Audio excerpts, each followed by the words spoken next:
ఇప్పుడు మా సేవకుల సంతోషం ఎక్కడంటే ఒక్క దెయ్యం వెళ్ళిపోతే చాలు. స్తోత్రం. ఏంటంట, ఒక్క మనిషిలో ఒక దెయ్యం కనుక అది బయటపడి వెళ్ళిపోయిందంటే ఓ తీ కెమెరా తీ చూపి. ఒక ఆయన అయితే అంటున్నాడు, ఒక ఆయన కాళ్ళు కూడా పెడుతున్నాడు. విచిత్రంగా ఉంది. కాబట్టి సేవకుల సంతోషం దేనికోసం అంటే బైబిల్ గ్రంథంలో అంటారు, వీళ్ళు ఒక దెయ్యం వెళ్ళిపోయినా, ఒక జబ్బు రోగం తగ్గినా, జ్వరం తగ్గినా ఇక మేము ఎంత హెచ్చించుకుంటాము,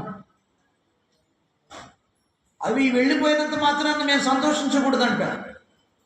దెయ్యాలు మీకు లోపడుతున్నాయని సంతోషించవద్దు. వ్యాధులు స్వస్థత వస్తుందని మీరు సంతోషించవద్దు. ఎలా సంతోషించాలో, దేని కొరకు మీరు సంతోషించాలి? మీరు ప్రభువుని తెలుసుకొని రక్షణ పొంది మీ పేర్లు పరలోకంలో రాసి ఉన్నాయి కాబట్టి, జీవగ్రంథంలో రాసి ఉన్నాయి కాబట్టి దానిని బట్టి మీరు సంతోషించండి. కాబట్టి పూర్తిగా ఈ లోకంలో దెయ్యాల్లో పడుతున్నంత మాత్రం నేను అధికారం ఇచ్చి